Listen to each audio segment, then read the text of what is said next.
తమిళనాడులో రాజకీయం ఊహించని మలుపులు తిరుగుతోంది. కరూర్ తొక్కిసలాట తర్వాత విజయ్ని టార్గెట్ చేస్తున్న వారి సంఖ్య పెరుగుతోంది. తాజాగా మక్కల్ నీతి మయ్యం పార్టీ అధినేత అలాగే నటుడు కమల్ హాసన్ నటుడు విజయ్ని టార్గెట్ చేస్తూ తీవ్ర విమర్శలు చేశారు. నిన్న ఆయన కరూర్కి వెళ్ళారు. కరూర్లో తొక్కిసలాట జరిగిన ప్రాంతాన్ని పరిశీలించారు. ఆ తర్వాత తొక్కిసలాటలో చనిపోయిన కొంతమంది కుటుంబ సభ్యులు దాదాపు 41 మంది చనిపోయారు. ఈ 41 మందిలో కొన్ని కుటుంబాలను కలిసి ₹1,00,000 చొప్పున పరిహారాన్ని, సహాయాన్ని, ఆర్థిక సహాయాన్ని కూడా అందించారు. చాలా స్పష్టంగా కమల్ హాసన్ విజయ్ని టార్గెట్ చేస్తూ మాటల దాడి చేశారు. కమల్ హాసన్ మాటలో చాలా స్పష్టంగా అర్థమవుతుంది, తప్పు సభ నిర్వాహకులదే తప్ప పోలీసులదు కాదు అని చాలా ఘంటాపదంగా చెప్పుకొచ్చారు కమల్ హాసన్. కమల్ హాసన్ మాటల్లో చాలా స్పష్టంగా ఒక విషయం తెలిసింది. విజయ్ సభ నిర్వహించిన తీరు సరిగ్గా లేదు. నిజంగా విజయ్ ఒక పద్ధతి ప్రకారం సభను నిర్వహించి ఉంటే ఈ తొక్కిసలాట జరిగేది కాదు అనే విషయాన్ని ప్రజలకు అర్థమయ్యేలా చెప్పే ప్రయత్నం చేశారు కమల్ హాసన్. కమల్ హాసన్ మాటల్లో ఇంకొక విషయం కూడా స్పష్టంగా అర్థమైంది. తమిళనాడు పోలీసులే గనక ఆ రోజు విజయ్కి హెల్ప్ చేయకపోయినుంటే, ఆ సభని కంట్రోల్ చేయకపోయినుంటే మరణాల సంఖ్య మరింత పెరిగేదని చెప్పేసి కమల్ హాసన్ ఈ వ్యాఖ్యలు చేశారు. కమల్ హాసన్ చేసిన వ్యాఖ్యల వెనుక డిఎంకే మంత్రాంగం ఉందని, డిఎంకే ప్రోద్బలం ఉందని ఒక చర్చ ఇటు టీవీకే నుంచి కావచ్చు, అట్లాగే డిఎంకే వ్యతిరేక శక్తులు అంటే ఏఐడిఎంకే కావచ్చు, అలాగే బీజేపీ కావచ్చు, చాలా స్పష్టంగా కమల్ హాసన్ మాటల వెనుక స్టాలిన్ ఉన్నారు. స్టాలిన్ చెప్పిన ట్యూషన్నే కమల్ హాసన్ కరూర్కి వెళ్ళి అప్పచెప్పాడనే చర్చ కూడా, అనే విమర్శలు కూడా తెరపైకి వస్తున్నాయి. కమల్ హాసన్ ఈ మధ్యనే డిఎంకే మద్దతుతో రాజ్యసభకి నామినేషన్ వేశారు. ఆయన ఎగో సభకి నామినేట్ అయ్యే అవకాశాలు చాలా ఎక్కువగా ఉన్నాయి, ఎందుకంటే డిఎంకే మద్దతు ఉంది కాబట్టి. అందుకే బీజేపీలో కీలక నేత అయిన అన్నామలై కమల్ హాసన్పై ఒక కామెంట్ చేశారు. కొద్ది రోజుల క్రితమే కమల్ హాసన్ తన ఆత్మని డిఎంకేకి అమ్ముకున్నాడు రాజ్యసభ సీటు కోసమని. సో మొత్తానికి ట్రయాంగిల్ లవ్ స్టోరీ ఒకటి నడుస్తుంది తమిళనాడు రాజకీయాల్లో. ఒకటి బీజేపీ అవుట్ రైట్గా విజయ్కి మద్దతు ఇస్తోంది. అట్లాగే డిఎంకే వ్యతిరేక పార్టీలు కూడా టీవీకి ఏదైతే విజయ్ ఉన్నాడో విజయ్కి పూర్తి స్థాయి మద్దతు ఇస్తున్నారు. అంటే కరూర్ తొక్కిసలాట వ్యవహారం తమిళనాడు రాజకీయాన్ని నిర్దేశించిందనేది చాలా స్పష్టంగా అర్థమవుతుంది. తమిళనాడులో ఉన్న రాజకీయ పార్టీలు ఏ పార్టీ ఎవరి వైపు ఉంది, ఏ పార్టీ ఎవరి కోసం పనిచేస్తుంది, ఏ పార్టీకి ఎవరిది సీక్రెట్ ఎజెండా ఉంది అనే విషయాన్ని కూడా వెలుగులోకి తీసుకొస్తున్నట్టుగా ఒక రాజకీయ చర్చ అయితే కొనసాగుతోంది. విజయ్కి తొక్కిసలాట తర్వాత తమిళనాడులో కొంత సమస్య ఎదురైందని చెప్పాలి. కరూర్ తొక్కిసలాట తర్వాత దాన్ని సమర్థించుకోవడానికి విజయ్కి ఎటువంటి అవకాశం దొరకలేదు. కోర్టుకు వెళ్ళి విజయ్ హైకోర్టులో సిబిఐ విచారణ జరిపించాలంటూ పిటిషన్ వేశారు. పిటిషన్ వేసిన తర్వాత కూడా హైకోర్టు విజయ్నే తప్పుపట్టింది. సభ నిర్వహణలో లోపాలున్నాయని చెప్పింది. అంతేకాదు సభ నిర్వహించిన ప్రాంతంలో సరైన పద్ధతులు పాటించలేదని చెప్పింది. ఎందుకు విజయ్ మీద కేసు నమోదు చేయలేదని కోర్టు నిలదీసింది. అంతేకాదు విజయ్ తొక్కిసలాట తర్వాత అక్కడి నుంచి ఎందుకు వెళ్ళిపోయాడంటూ నేరుగా ప్రశ్నించింది. విజయ్ కోర్టు ఆదేశాలతో ఇరకాటంలో పడ్డారు కొంత, ఎందుకంటే తరువాతి సభల నిర్వహణ విజయ్కి కొంత కష్టమైన పరిస్థితిని సృష్టించాయని చెప్పాలి. చాలా స్పష్టంగా కోర్టు ఇంకొక ఆర్డర్ కూడా ఇచ్చింది.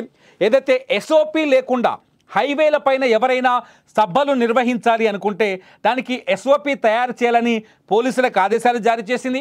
ఆ ఎస్ఓపి లేకుండా ఏ సభకు అనుమతి ఇవ్వకూడదు. అంటే పర్టికులర్గా ఒక ప్రత్యేకమైన ప్లాన్ లేకుండా ఎటువంటి సభలు హైవేల పైన జరపడానికి వీల్లేదని హైకోర్టు చెప్పింది. దీని ద్వారా ఏం జరిగిందంటే విజయ్ అంతేకాదు సభలకు హాజరయ్యే ప్రజలకి అన్ని రకాల సౌకర్యాలు కల్పించాలి అంది. తాగడానికి నీళ్లు కల్పించాలి, టాయిలెట్ సౌకర్యం కల్పించాలి, ఏమైనా ప్రమాదం జరిగితే వాళ్ళని ఆసుపత్రికి చేర్చడానికి అంబులెన్స్ సర్వీసులు కల్పించాలి. ఇటువంటి మౌలిక సదుపాయాలు కల్పించిన తర్వాతే సభని నిర్వహించడానికి ప్రభుత్వం అనుమతి ఇవ్వాలని కూడా కోర్టు చెప్పింది. దీంతో భవిష్యత్తులో విజయ్ సభలు నిర్వహించడానికి అతి కష్టమైన పరిస్థితి ఏర్పడింది. దీంతో టీవీకే కాస్త డల్లుగా కనిపిస్తుంది, నిర్లిప్తంగా కనిపిస్తుంది.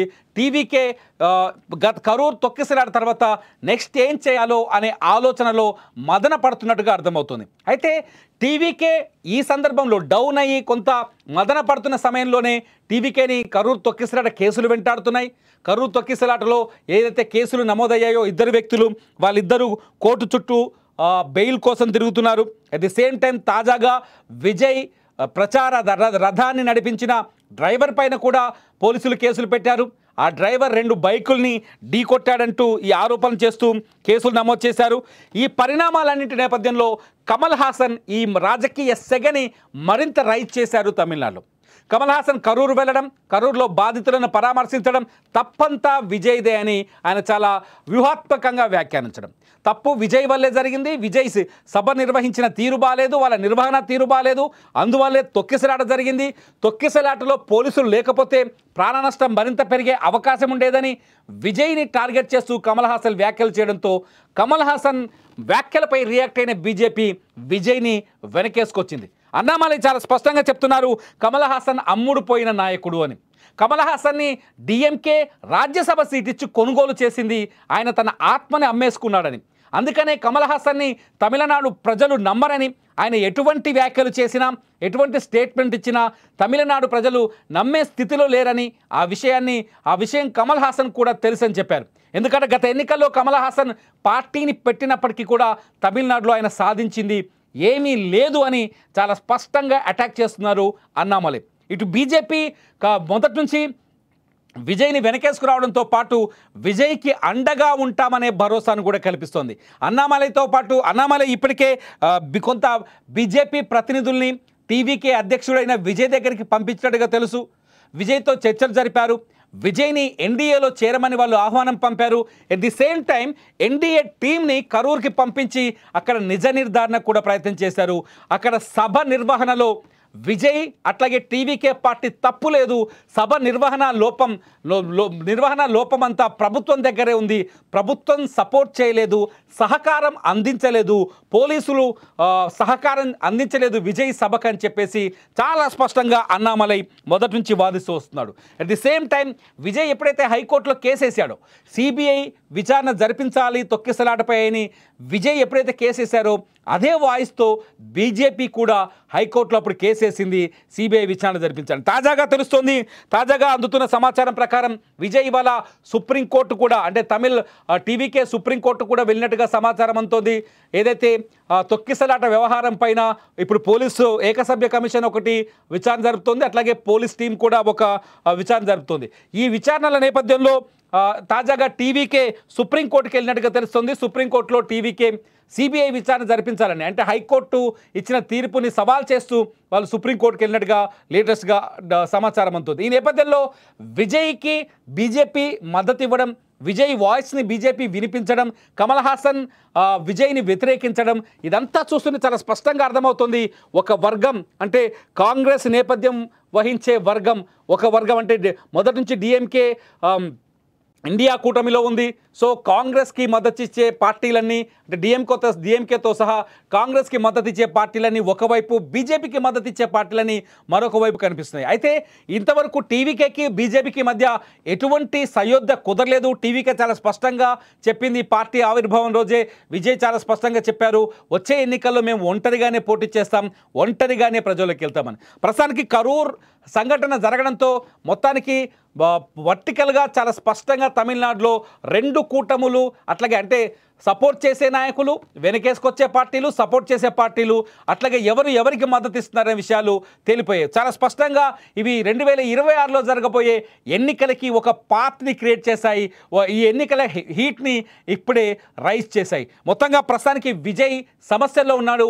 విజయ్కి అండగా బీజేపీ కనిపిస్తోంది. డిఎంకే విజయ్ని టార్గెట్ చేస్తుంది.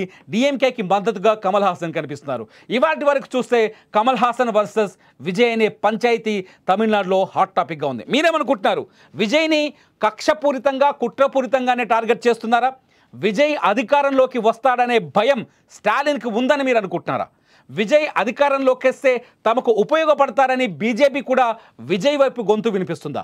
ఈ తమిళనాట జరుగుతున్న ఈ రాజకీయం పైన మీ అభిప్రాయాల్ని ఖచ్చితంగా ఈ వీడియో కింద కామెంట్ చేయండి.